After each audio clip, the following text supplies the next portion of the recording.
Baik, bismillahirrahmanirrahim. Assalamualaikum warahmatullahi wabarakatuh. Waalaikumsalam warahmatullahi Warahmatullahi wabarakatuh. wabarakatuh. Baik, terima kasih teman-teman semua. Semangatnya masih tetap dijaga.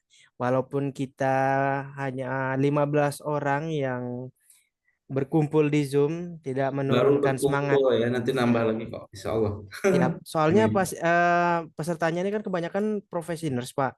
Jadi Iya, memang di rumah sakit gitu. Memang di juga rumah sakit pesertanya ya di kan. grup sisa 40-an, Pak, yang akan hukum Agustus ini peserta dari Fokonya.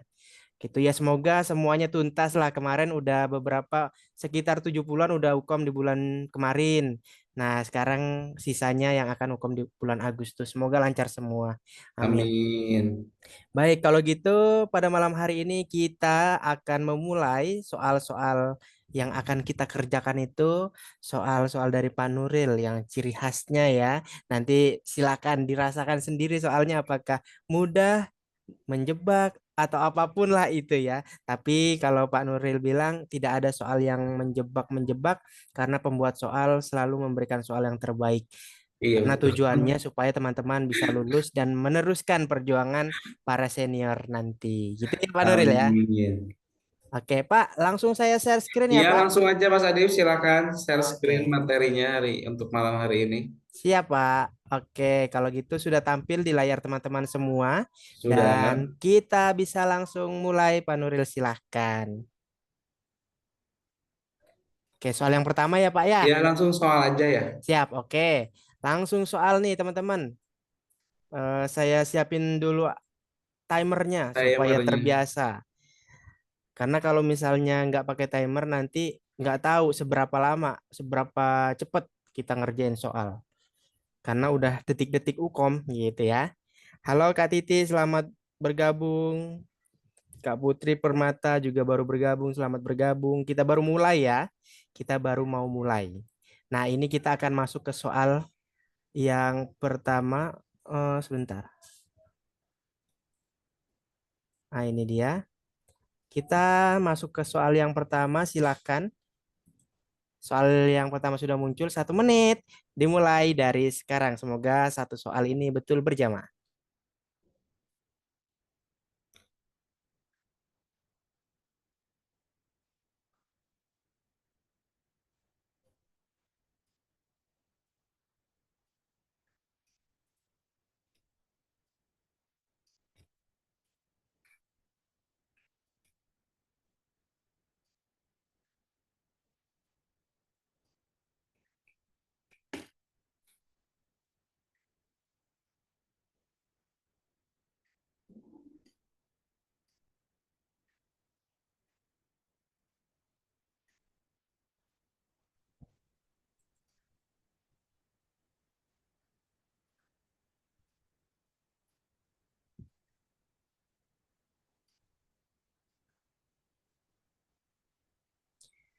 Baik, jawaban sudah bermunculan di detik 20 tadi. Berarti detik 20 sudah bisa menjawab atau melihat jawaban yang paling tepat begitu ya. Karena jawabannya di sini semuanya B, memberi memberi jeli pada ujung selang. Oke. Kalau gitu teman-teman saya rasa udah jawab semua seragam B. Semoga betul semua ya. Kalau gitu langsung kita bahas aja. Silakan Pak Nuril, kita bahas soal yang pertama. Oke, baik. Terima kasih Mas Adil. Bismillahirrahmanirrahim. Assalamualaikum warahmatullahi wabarakatuh. Selamat malam dan juga salam sejahtera untuk kita semua. Dan Alhamdulillah pada malam hari ini di hari Kamis tanggal 11 bulan Juli 2024 kita bisa bertemu lagi di Zoom Fokus Kompeten. Dan untuk malam hari ini kita akan membahas beberapa soal yang berhubungan dengan keperawatan medikal bedah khusus untuk keperawatan. Baik itu untuk jenjang profesional maupun untuk jenjang vokasi. Oke, baik Bapak dan Ibu semua, kita sudah satu soal ya yang sudah kami share dan sudah dijawab juga oleh Bapak Ibu semua ya di kolom chat. Jadi kita lihat jawabannya kompak ya ada di B. Tapi apakah betul? Kita lihat dulu soalnya. Seorang laki-laki berusia 30 tahun dirawat di rumah sakit dengan diagnosis gastritis akut. Pada saat pengkajian, pasien mengeluh tidak nafsu makan dikarenakan adanya mual. Kemudian dari pengkajian juga didapatkan makanan yang masuk selalu dimuntahkan dan pasien tampak meringis kesakitan pada daerah perut. Dan untuk membantu masuk makanan, maka perawat memasang NGT, nasogastric tube. Nah, sebelum memasang NGT, perawat mengukur terlebih dahulu selang NGT. Oke, ini pertanyaan soal berhubungan dengan implementasi keperawatan atau tindakan keperawatan. Ya, pertanyaannya adalah apakah tindakan keperawatan selanjutnya pada kasus tersebut? Oke, baik Bapak Ibu semua, ini sebenarnya soal tentang pemasangan NGT dan memang sebelumnya sudah dipaparkan ya mengenai kondisi pasien sehingga pasien tersebut akhirnya harus dipasang yang namanya NGT. Ya, dan perawat karena akan memasang dan sudah mengukur terlebih dahulu selang NGT, maka apa langkah berikutnya setelah kita mengukur selang NGT tersebut? Oke, di sini ada 5 jawaban ya A, B, C, D, E.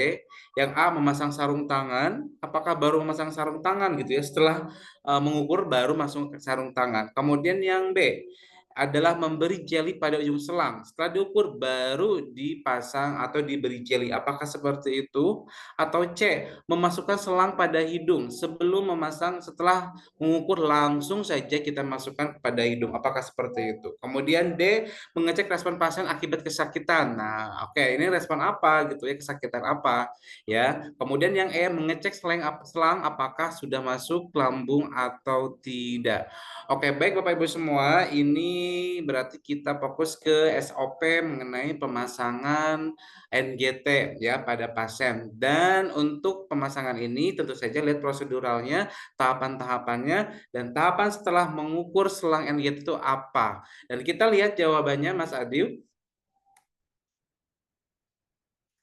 Iya, betul ya. Jawabannya adalah memberi jeli pada ujung selang ya. Ini juga berdasarkan dari SOP yang ada di PPNI mengenai prosedur dari pemasangan NGT. Ya, jadi sebenarnya mungkin ada tahapan-tahapan sebelumnya, ya jelaskan prosedur, atur posisi, cuci tangan, dekatkan alat, letakkan handuk di bawah kepala pasien, dan setelah berikutnya ada ukur panjang selang NGT, beri batas panjang selang, dan selanjutnya adalah beri jeli pada selang plester, maaf ya bukan selang plester, ada pada selang NGT ya seperti itu ya. Jadi yang betul adalah B ya. Alhamdulillah untuk nomor pertama ini sudah bagus ya, semuanya kompak dengan jawaban yang benar.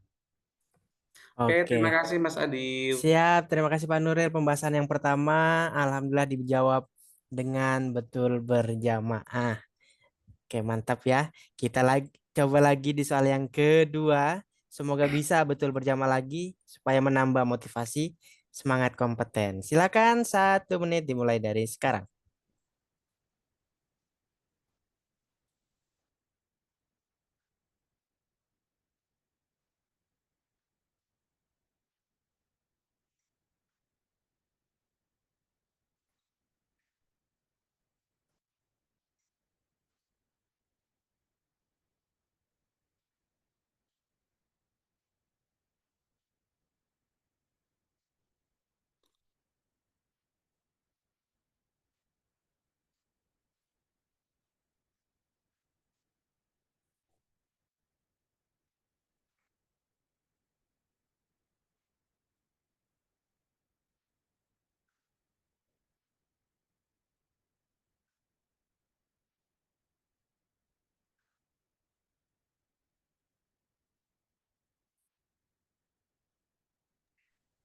Oke, jawabannya sudah bermunculan yaitu A, C, A dan C ya. Paling banyak jawabannya yang C, bersihan jalan napas efektif. Yang A, pola nafas normal.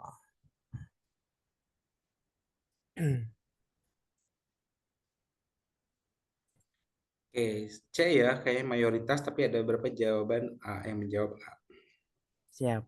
Yang belum silakan diketik jawabannya supaya kelihatan jawabannya apa yang betul. Apakah Bapak Ibu yang betul ataukah yang mana yang betul? Selamat bergabung Kak Siti, Kak Yosi, Pak Hasanuddin B. Berarti jawaban 3. A, B, C. Jawabannya A, B, C ya. Oke, sudah menjawab semua ya. Kalau gitu kita langsung simak pembahasan yang kedua. Mana ketiga jawaban yang paling betul? Silakan Pak. Oke, baik. Terima kasih Mas Adiyu. Nah, untuk soal nomor dua, Bapak Ibu semua, ini sedikit berbeda dengan soal-soal sebelumnya, ya, yaitu mengenai proses keperawatan yang terakhir, yaitu evaluasi. Ya, evaluasi keperawatan. Kita lihat dulu soalnya. Seorang laki-laki usia 54 tahun dirawat di rumah sakit dengan keluhan sesak napas. Hasil pengkajian didapatkan tekanan darah 150 per 100 mm Hg. Kemudian frekuensi napas 28 kali per menit, frekuensi nadinya 88 kali per menit, suhunya 36,4 derajat Celcius. Ekstremitas pasien tampak edema, terdapat peningkatan vena jugularis, terdengar suara napas ronhi, pasien mengeluh, lemas, pusing, dan juga tidak nafsu makan. Dan didiagnosa medisnya adalah CHF, chronic heart failure. Oke, teman-teman, Bapak Ibu semua, pertanyaannya adalah apakah evaluasi keperawatan untuk diagnosa keperawatan prioritas pada kasus tersebut? Oke, berarti untuk soal ini kita tentukan dulu apa masalah keperawatan utamanya. Ya, setelah kita menentukan masalah keperawatan utamanya, baru kita bisa mengambil apa yang harus kita evaluasi berdasarkan masalah keperawatan utamanya. Dan kita lihat di soalnya, ada pasien sesak, keluhan sesak, napasnya juga 28 per menit, berarti ada permasalahan di oksigenasi. Frekuensi napas nadinya 88 km itu masih normal, suhunya juga masih normal. Ya, kemungkinan nggak ada permasalahan ya di dalam suhu tubuhnya. Ataupun juga tidak ada masalah di sirkulasinya. Kemudian ekstremitas pasien juga tampak edema, terdapat peningkatan vena jugularis, terdengar suara napas ronhi, pasien mengeluh lemas, pusing, dan tidak nafsu makan. Oke, ada tidak nafsu makan, ada lemas, ada pusing, kemungkinan ada masalah gangguan rasa nyaman nyeri, termasuk juga nutrisi, begitu. Dan kita lihat jawabannya, Bapak Ibu semua. Ya, yang A pola napas normal. Oke, ini kita pola napas. Pola napas ini berhubungan dengan breathing dan memang ini merupakan salah satu permasalahan di dalam oksigenasi. Tetapi apakah betul pola napas yang harus kita prioritaskan? Yang kedua ada balance cairan yang seimbang. Oke, ini balance cairan seimbang memang ada datanya. Di sini kita lihat ada edema. Ya kemungkinan jadi nanti saling mengingatkan ya Mas Adi ya. Iya Pak, iya siap siap siap. Silakan teman-teman, jawabannya sudah bermunculan B semua ya. B B B. Berarti tadi yang nggak ke-record satu soal apa dua soal malah nih ya. Ya, Semoga tapi teman-teman yang ini ingat udah ya. record dulu Mas yang ini. Sudah Pak, sudah Oh, udah di-record. siap. Ya, tadi terputus dan ini di-record lagi Ya. berarti nanti harus disambungkan lagi nih. Oke, kalau gitu jawabannya B B B semua ya. Oke, baik. Kalau gitu silakan Pak Iya, Nuril. untuk soal ini tadi sudah saya sedikit bahas ya, jadi mengenai beberapa pengertian dari istilah-istilah prinsip etik di dalam keperawatan. Ya, tadi sudah saya jelaskan dan ya mudah-mudahan Anda masih mengingat ya mengenai pengertian atau arti dari prinsip-prinsip etik tersebut. Kita lihat soalnya, Bapak Ibu semua, perawat melakukan penyuluhan menggunakan media lembar balik dan leaflet ya tentang resiko penularan TB kepada keluarga dengan penderita TB paru. Media lembar balik dan leaflet tampak gambar ilustrasi foto orang dewasa yang mengalami penularan TB paru dengan wajah terlihat jelas. Pertanyaan adalah apakah prinsip etik yang dilanggar pada kasus tersebut? Oke, tadi sudah saya jelaskan juga ya Bapak Ibu semua mengenai sedikit istilah-istilahnya seperti non-amal efisiensi itu apa, confidentiality itu apa, beneficiency itu apa, atau anomality juga apa, dan fidelity itu apa. Begitu ya, nanti kita bahas lagi. Dan kalau kita lihat di sini, memang ada pelanggaran kode etik ya, di mana memang wajah dari pasien yang mengalami TB itu jelas, dan itu sebenarnya harus di blur ya. Jadi kita harus menjaga kerahasiaan pasien, termasuk juga wajah pasien. Saya itu sekarang ada beberapa mahasiswa yang membuat karya tulis ilmiah dan juga ada yang membuat laporan studi kasus begitu ya, di mana mereka banyak implementasi keperawatan yang dilakukan pada beberapa pasien.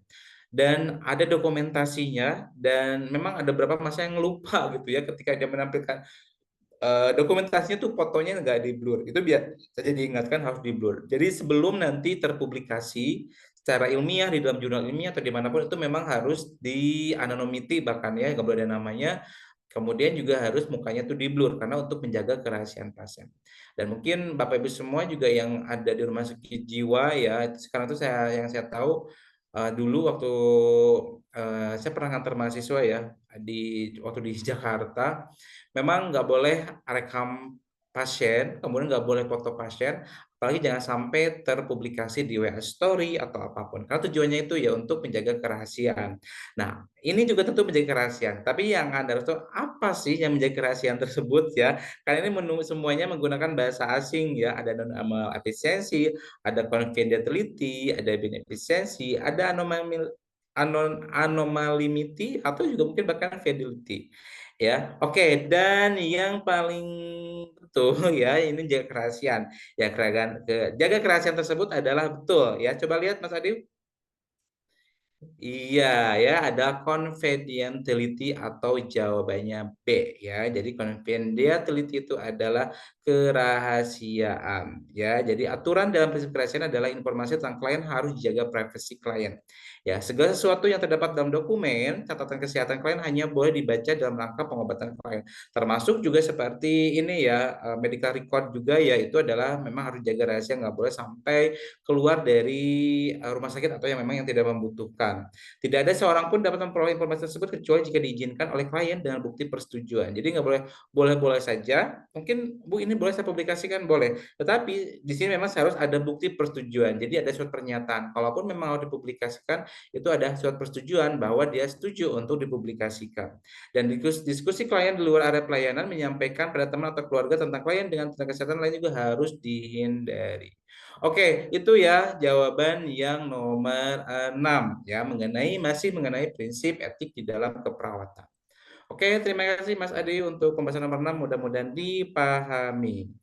Baik, alhamdulillah betul berjamaah lagi soal nomor 6. Satu soal terakhir Pak Nuril, semoga betul lagi Oke. ya Pak. Oke, kalau gitu silakan soal terakhir. Ya, ini masih sama ya. Masih etik ya Pak? Iya, karena beberapa waktu yang lalu mungkin agak kurang. Dan ini Mas Siap. Adi eh, Ah, secara khusus ya minta untuk seperti ini apa di semua mata kuliah juga.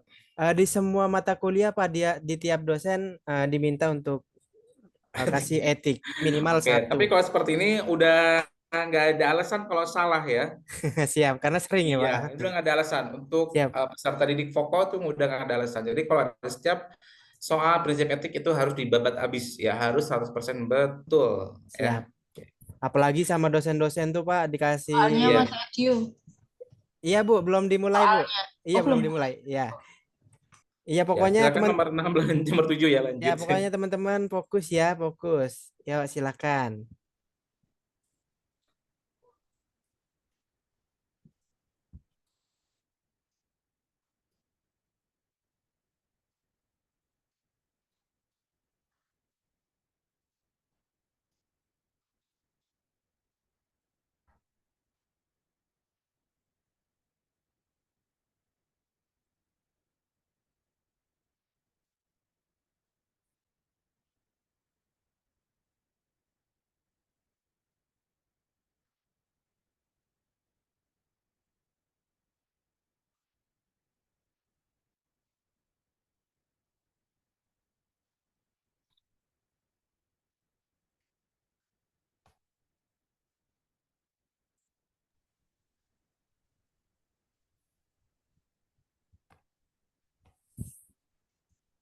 Ayo dilihat contekannya nggak apa-apa kalau bingung. Bingung ya Pak Aswan ya. Atau yang D ya katanya. Hmm. Beneficient berbuat baik, non maleficient tidak merugikan. Apa salah ya Pak? Bener kayaknya ya. Iya betul. Beneficient berbuat baik, non maleficient tidak merugikan. Justice keadilan, veracity kejujuran, autonomi hak memberikan hak. Ya. Kalau veracity kejujuran, ya biasanya soalnya kayak kita menjelaskan kepada pasien itu kondisi yang sebenar-benarnya ya, tanpa ada yang ditutup-tutupi gitu. Jadi walaupun terburuk apapun ya kita katakan, ya termasuk juga prognosisnya. Mungkin kadang-kadang kayak tega gitu kan ya, eh, mengenai prognosis gitu ya. Tapi mungkin Itu kejujuran yang memang kita ketahui seperti itu. Jadi walaupun pahit ya mungkin ya harus kita sampaikan gitu ya mengenai veracity. Siap. Tapi kebanyakan Pak peserta sebelumnya itu mereka nggak bisa ngerjain soal etik karena memang berdasarkan bahasa asing tadi Pak. Tapi Iya betul. sebenarnya, iya sebenarnya caranya waktu itu pada saat webinar ini mah katanya aja ya Pak, saya dengerin doang gitu. Dari Bu Dokter, apalin dulu aja justice itu artinya apa, veracity artinya apa, nanti cocokkan sama kasusnya, kasusnya Ya terjadi apa gitu. Nah itu betul. cara gampangnya seperti itu. Ya, Sampai saya juga hafal jadinya Pak, justice keadilan, veracity ya, kejujuran. ya sebenarnya cukup satu kata aja sih, cukup Siap, terjemahannya aja. siap. Ya nggak perlu penjelasan yang lebih spesifik lagi. Dan ada dua ya Pak prinsip etik pelayanan sama komunikasi. Nah, kalau Ya, yang ditampilkan Bapak ini yang pelayanan ya, Pak. layanannya. Ya. Baik, silakan. Jawabannya ini rata-rata yang E, ada juga yang D. Nah, berarti dua ya, D ataukah yang E. Mau baca ulang, silakan baca ulang. Terus ganti jawaban, masih bisa. 2 menit minus, langsung ya kita bahas ya. Cukup. Oke, yakin ya, yang E ya kebanyakan ya. Kalau gitu silakan Pak Nuril, boleh dibantu pembahasan soal yang terakhir. Oke, baik. Terima kasih Mas Adiu. Bapak Ibu semua, ini nomor 7 dan soal terakhir pada malam hari ini. Dan kita masih membahas mengenai prinsip etik dalam praktek pelayanan keperawatan. Oke, kita lihat soalnya. Seorang laki-laki berusia 68 tahun tinggal di Panti Werda. Oke, untuk Panti Werda sebenarnya gerontik ya, gerontologi. Tetapi untuk medikal bedah berhubungan juga dengan gerontologi ya, karena kita membahas mengenai penyakit degeneratif ya, atau karena pertambahan usia. Pasien tersebut mengeluh sakit kaki kanan sehingga perawat melakukan implementasi keperawatan yaitu rendam air hangat ya pada kaki klien tersebut. Dan pada saat pemberian kompres tersebut, klien tidak sengaja menyenggol ember air rendaman sehingga tertumpah dan air tergenang di lantai. Ya, perawat membiarkan air genangan tersebut. Ya, sementara terlihat lansia lain berjalan berlalu lalang di dekat air genangan tersebut. Oke, pertanyaannya adalah apa prinsip etik yang dilanggar oleh perawat pada kasus tersebut?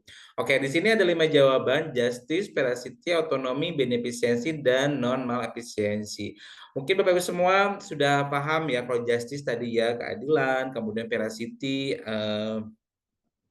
kejujuran, kemudian otonomi juga otonom ya punya hak untuk memutuskan sesuatu. Dan tadi saya lihat ada 2 jawaban ya, ada beneficiency dan juga ada non malefisiency. Oke, kita lihat langsung saja jawabannya Mas Adil.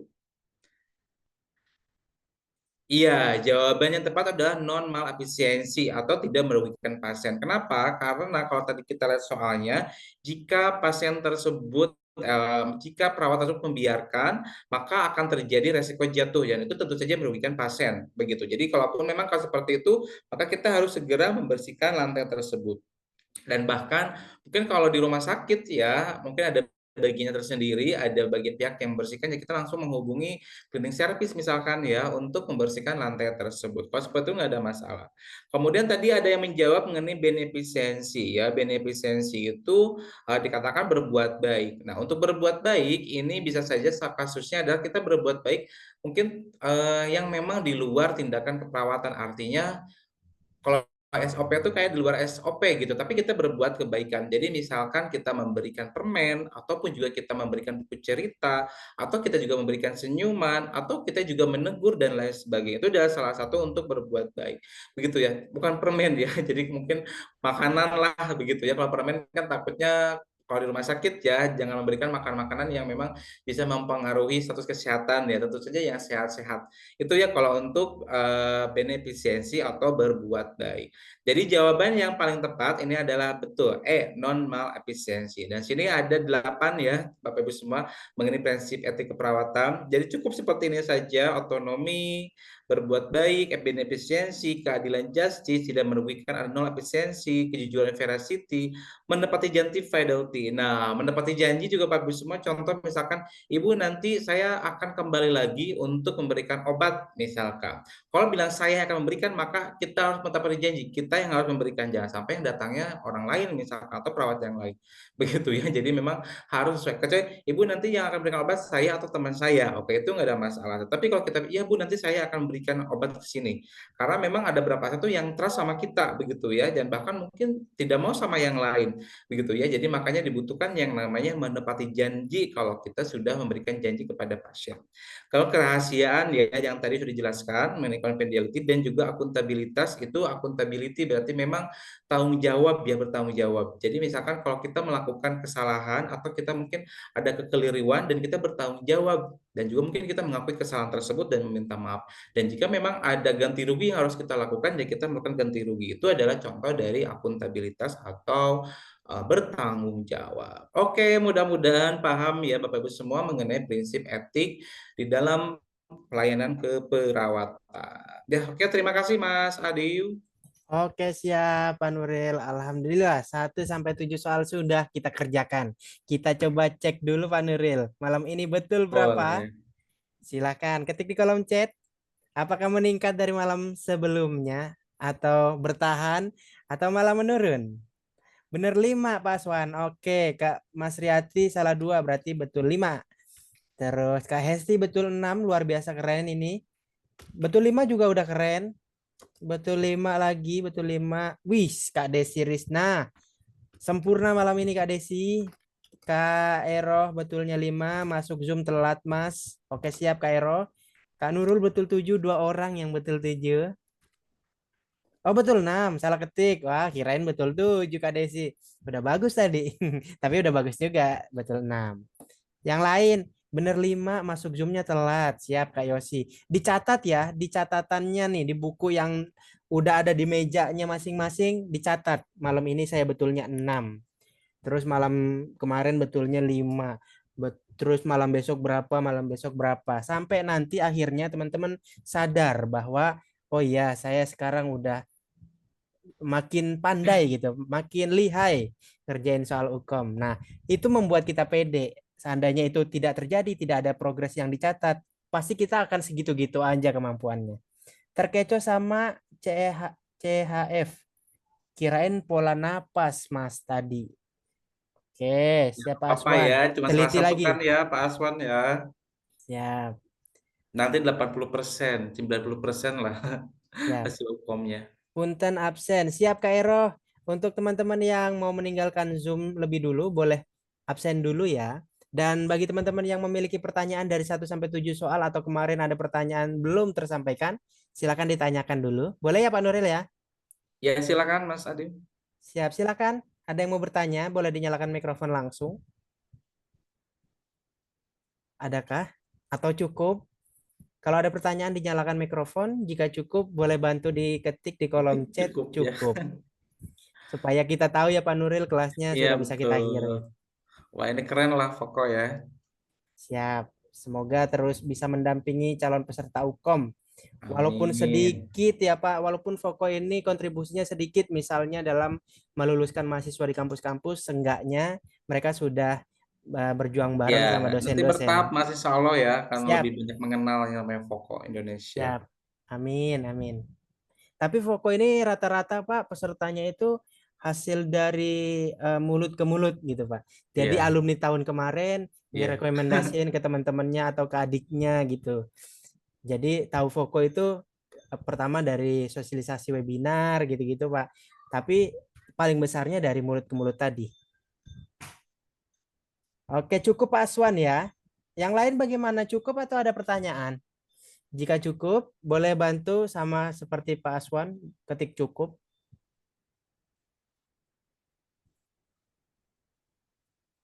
Silakan. Cukupkah? Cukupkah izin mau di dinas malam? Siap Kak Desi, semangat. Pak Semangat yang Sanudin. dinas malam, Bapak Ibu semua, yang dinas sore, selamat istirahat ya, siap-siap istirahat. Siap. Lagi pergantian shift. Jam berapa biasanya Pak kalau pergantian shift Pak? Jam 7 ya biasanya ya Jam 7 ya? standarnya. Oke. Kak Desi, terima 7 kasih Pak. 8 lah. Jam Oh 9 jam katanya. 9 katanya. Ini masing-masing kebijakan rumah sakit ya Pak. Gimana Pak Nuril? Ya masing-masing kebijakan rumah sakit berbeda untuk jadwal dinas. Tuh ada Oh, jam 9, ada jam 20. jam 8, jam 9, jam 7 gitu ya Pak. Oh, Ya, tergantung sip-sipan manajemennya di sana lah ya Pak. ya betul. Kak Hesti, terima kasih Pak katanya. Berarti cukup ya. Kalau cukup, baik Pak Nuril, bisa kita akhiri, kita tutup kelas pada malam hari ini. Silakan Pak, kita tutup Pak. Oke, baik. Terima kasih Mas Adi. Bapak semua, Alhamdulillah untuk hari ini kita sudah selesai pembahasan soal uji kompetensi untuk perawat. Dan insya Allah usaha yang kita lakukan itu akan membuahkan hasil ya. Jadi sesuai dengan usaha kita. Dan mudah-mudahan nanti pada saat UKOM semuanya kompeten ya 100% sesuai dengan apa yang kita harapkan. Oke, itu saja Mas Adi yang bisa saya sampaikan. Terima kasih. Mohon maaf atas segala kekurangan. Saya tutup. Wassalamualaikum warahmatullahi wabarakatuh. Waalaikumsalam Waalaikumsalam warahmatullahi warahmatullahi wabarakatuh. wabarakatuh. Terima Terima Izin kasih kasih. live Pak ya Nuril. Mas Adil ya Ya Pak. sama-sama. Selamat istirahat Pak Tadi Nuril. aku izin live ya. Siap Kak. Terima kasih ya. Terima kasih. Assalamualaikum. Waalaikumsalam. Kak Yosi, terima kasih juga Kak Yosi. Kak Ero, terima kasih. Oke, teman-teman, nanti link Zoom-nya sama filenya akan dikirim ke grup seperti biasa ya. Oke, saya akhiri. Terima kasih. Wassalamualaikum warahmatullahi wabarakatuh.